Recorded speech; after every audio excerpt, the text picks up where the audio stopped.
Hello friends, मी भावना. माझ्या चॅनलमध्ये मी तुम्हा सर्वांचे मनापासून स्वागत करते. कसे आहात तुम्ही सर्व? आय होप तुम्ही सर्व आनंदात असाल. स्वामींच्या कृपेने तुमच्या सगळ्या चांगल्या इच्छा पूर्ण होत आजचा दिवस तुम्हाला खूप छान आणि आनंदाचा जाऊ. स्वामींची सेवा करायला खूप मोठं भाग्य लागतं. स्वामी भक्त होण्यासाठी प्रत्येकाची इच्छा असते की स्वामींची सेवा करावी. आणि आपल्या चॅनलवर तो व्हिडिओ पण झालेला आहे की स्वामींची सेवा कशा पद्धतीने आपण करू शकतो. तर स्वामींची सेवा करण्याची सगळ्यांना इच्छा असते की मी स्वामींची काहीतरी सेवा करावं. म्हणजे सेवा कशासाठी करायची, म्हणजे स्वामी आपल्याला काहीतरी देतील म्हणून सेवा करायची का? तर नाही, या भावाने आपल्याला सेवाच करायची नसते. प्रत्येक स्वामी भक्तांना काय वाटत असतं की स्वामींची काहीतरी सेवा करावी. का करावी? की म्हणजे माझ्या मनाला शांती मिळेल, मला खूप छान वाटेल. कारण बऱ्याच जणांना असं वाटत असतं की स्वामींची सेवा करावं. आणि स्वामींची नित्यसेवा काय आहे सगळ्यांनाच माहिती आहे. परंतु काय होतं, वेळेअभावी बऱ्याच जणांना ही गोष्ट शक्य होत नाही. वेळेअभावी किंवा काही जण जॉब करतात, पुरुष तर जॉब करतातच पण लेडीज सुद्धा करतात. तर आता असं झालेलं आहे की कोणालाच वेळ मिळत. तर तुम्हालाही वेळ नसेल, तुम्हाला स्वामींची सेवा करायची आहे परंतु तुम्हाला वेळ नाही, तर तुम्ही म्हणजे नित्यसेवा तुम्हाला करायला वेळ. नित्यसेवा म्हणजे काय की दररोज आपल्याला स्वामींची सेवा करायची असते, परंतु काही कारणास्तव तुम्हाला जमणार नाही आणि तुम्हाला स्वामींची सेवा करायचीच आहे. तर आठवड्यातनं एक दिवस तुम्ही त्यांची सेवा करायची आहे. तर ती कोणत्या दिवशी करायची? आता आपल्याला स्वामींचा वार गुरुवार माहिती आहे, परंतु गुरुवारी पण बऱ्याच जणांना शक्य होत नाही. तर राशीनुसार मी तुम्हाला, तुमच्या राशीनुसार तुम्ही कोणत्या दिवशी स्वामींची सेवा करायची आहे, एक दिवस तुम्हाला स्वामींची सेवा करायची आहे, तर तो कोणता दिवस आहे आणि कोणती सेवा तुम्हाला करायची आहे याबद्दल मी तुम्हाला थोडक्यात माहिती देणार आहे. जर तुम्ही माझ्या चॅनलवर नवीन असणार आणि पहिल्यांदा हा व्हिडिओ बघत असताना तुम्हाला हा व्हिडिओ आवडला तर व्हिडिओला एक लाईक नक्की करा. कसं असतं, स्वामींची नित्यसेवा करणं म्हणजे स्वामींची सेवा जेव्हा आपण करतो तर त्यात सातत्य असणं खूप गरजेचं असतं. एक दिवस स्वामींची सेवा केली आणि नंतर बरेच दिवस आपण सेवा केली, 8-15 दिवस झाले, तर असं नाही होत. म्हणजे सातत्य असणं गरजेचं असतं. प्रत्येक गोष्टीत सातत्य पाहिजे. म्हणजे तुम्ही 3 अध्याय आज वाचले आणि स्वामी चैत्राचे आज तुम्ही 3 अध्याय वाचले आणि त्यानंतर डायरेक्ट 15 दिवसांनी तुम्ही पुढचे 3 अध्याय वाचले, तर असं नाही चालत. म्हणजे मध्ये पिरियड्स आले, विटाळ किंवा सूतक आलं तर चालतं. तर म्हणूनच मी तुम्हाला सांगते की राशीनुसार तुम्ही एक दिवस सेवा करायची आणि तुम्ही नित्य सेवा केली किंवा राशीनुसार अशा पद्धतीने एक दिवस तुम्ही सेवा केली तरी सुद्धा तुमच्यावर स्वामी कृपा होणार आहे. तर आपली पहिली रास आहे मेष. मेष राशीचा स्वामी मंगळ आहे, म्हणून मेष राशीच्या लोकांनी स्वामीच्या मठात किंवा केंद्रात मंगळवारी जायचं आहे. जर शक्य असेल तर मंगळवारी जा, नसेल शक्य तर काही हरकत नाही. म्हणजे ज्या मंगळवारी तुम्हाला शक्य होईल त्या मंगळवारी जायचं आणि तिथे गेल्यावर तुम्हाला स्वामीचं दर्शन घ्यायचं. मेष राशीच्या लोकांनी स्वामींच्या मठात गेल्यानंतर लाल फुल त्यांना अर्पण करायचं आहे. आणि घरी तुम्हाला सेवा काय करायची आहे, स्वामी समर्थ स्तोत्र याचं तुम्हाला एक वेळा पठण करायचं आहे. आणि त्यासोबत स्वामींचा मंत्र श्री स्वामी समर्थ किंवा श्री स्वामी समर्थाय नमः या मंत्राचा 108 वेळा तुम्हाला जप करायचा आहे. स्वामींचा जप रुद्राक्षाच्या माळ्यावर तुम्हाला करायचा आहे. आता दुसरी रास आहे वृषभ. वृषभ राशीचा स्वामी शुक्र आहे, म्हणून या राशीच्या लोकांनी शुक्रवारी स्वामींच्या मठात किंवा केंद्रात जायचं आहे आणि त्यांचं दर्शन घ्यायचं आहे. जर तुम्हाला शक्य असेल तर मंदिरात किंवा घरी अक्कलकोट स्वामी समर्थ स्तोत्राचं एक वेळा पठण करायचं आहे. आता पुढची रास आहे मिथुन. मिथुन राशीचा स्वामी बुध ग्रह आहे.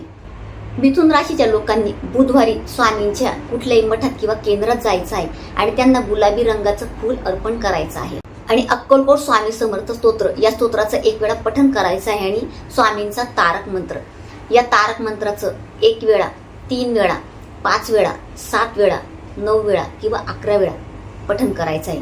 मंदिरात करा किंवा घरी केलं तरी सुद्धा चालेल. तर बुधवारी तुम्हाला या स्वामींची सेवा करायची आहे. पुढची रास आहे कर्क. कर्क राशीचा स्वामी चंद्रग्रह आहे. या राशीच्या लोकांनी सोमवारी स्वामींच्या मठात किंवा केंद्रात जायचं आहे आणि तिथे स्वामींना पांढरं फूल अर्पण करायचं आहे आणि सोमवारी मंदिरात किंवा घरी तारक मंत्राचं पठण करायचं आहे. आणि यासोबत स्वामींचा मंत्र जो आहे त्याचं तुम्हाला 108 वेळा जप करायचा आहे. पुढची रास आहे सिंह. सिंह राशीचा स्वामी आहे. या राशीच्या लोकांनी रविवारी स्वामींच्या मठात किंवा केंद्रात जायचं आहे. त्यांना पांढऱ्या रंगाचं फूल अर्पण करायचं आहे आणि तिथे बसून किंवा घरी अक्कलकोट स्वामी समर्थ स्तोत्र या स्तोत्राचं एक वेळा पठण करायचं आहे. पुढची रास आहे कन्या. कन्या राशीचा स्वामी बुध ग्रह आहे. बुधवारी तुम्हाला स्वामींना पांढरं फूल अर्पण करायचं आहे. केंद्रात किंवा मठात जा आणि तिथे तुम्हाला स्वामी चरित्र याचं पठण करायचं आहे. पठण म्हणजे एक पाठ करायचा आहे. यात 21 अध्याय आहेत, तर 21 अध्याय तुम्हाला पठण करायचे आहेत. तुम्हाला केंद्रात शक्य असेल तर एका बैठकीत करा. घरी शक्य असेल म्हणजे तुम्हाला केंद्रात जर शक्य नसेल, घरी करायचं असेल तर तुम्ही एका बैठकीत 21 अध्याय पठण करा किंवा दिवसभरातनं थोडे थोडे अध्याय केले तरी सुद्धा चालेल. म्हणजे एक पाठ तुम्हाला याचा करायचा आहे. पुढची रास आहे तूळ. या राशीचा स्वामी शुक्र आहे. शुक्रवारी स्वामींच्या केंद्रात किंवा मठात जा आणि स्वामींना लाल फूल अर्पण करा आणि त्यासोबत तिथे बसून किंवा घरी तारक मंत्राचं तुम्हाला पठण करायचं आहे आणि स्वामींचा 108 वेळा जप करायचा आहे. पुढची रास आहे वृश्चिक. वृश्चिक राशीचा स्वामी मंगळ ग्रह आहे. या राशीच्या लोकांनी मंगळवारी मठात किंवा केंद्रात जायचं आणि स्वामींना लाल फूल अर्पण करायचं आहे आणि त्यासोबत स्वामींचा मंदिरात किंवा घरी 108 वेळा स्वामींचा जप करायचा आहे आणि यासोबत स्वामी कवच स्तोत्र याचे 1 वेळा पठण करायचे आहे. पुढची रास आहे धनु.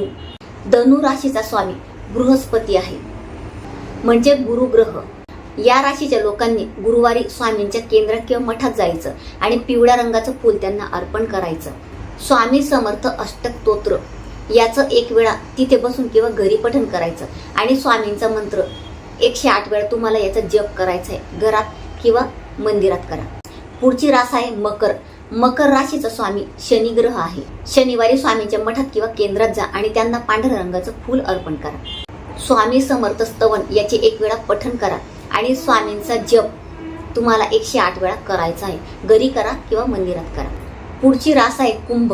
कुंभ राशीचा स्वामी सुद्धा शनी ग्रह आहे. शनिवारी मठात किंवा केंद्रात जा आणि स्वामींना पांढरे फूल अर्पण करा. स्वामी समर्थ स्तवन याचे 1 वेळा पठण करा आणि स्वामींचा जप 108 वेळा करा. घरी करा किंवा मंदिरात करा. पुढची रास आहे मीन. मीन राशीचा स्वामी बृहस्पती आहे म्हणजे गुरु आहे म्हणजे गुरुग्रह आहे. गुरुवारी स्वामींच्या मठात किंवा केंद्रात जा, त्यांना पिवळं फूल अर्पण करा आणि तिथे बसून किंवा घरी स्वामी समर्थ अष्टक स्तोत्र याचं 1 वेळा पठण करायचं आहे आणि स्वामींचा जप 108 वेळा घरी किंवा मंदिरात करायचा आहे. तर असं मी तुम्हाला 12 राशींचं सांगितलं. म्हणजे तुम्हाला जर ज्यांना म्हणजे स्वामींची नित्यसेवा करणं शक्य नसेल तर ते असं राशीप्रमाणे स्वामींची सेवा करू शकता. आता मी तुम्हाला पठण करायला सांगितलं. आता ह्या गोष्टी जर तुम्हाला शक्य नसतील तर तुम्ही ज्या ज्या दिवशी म्हणजे मी तुमच्या राशीनुसार वार सांगितले तर तुम्हाला ज्या वारी मी सांगितलं त्या वारी तुम्हाला स्वामींचा जप करायचा आहे आणि त्यासोबत तुम्हाला तारक मंत्र आहे स्वामींचा, अक्कलकोट स्वामी समर्थ स्तोत्र आहे किंवा आपलं स्वामी समर्थ बावनी आहे किंवा मग स्वामी चत्र स्तोत्र आहे. तुम्ही त्याचं सुद्धा पठण म्हणजे तुम्ही यातली कोणतीही सेवा करू शकतात.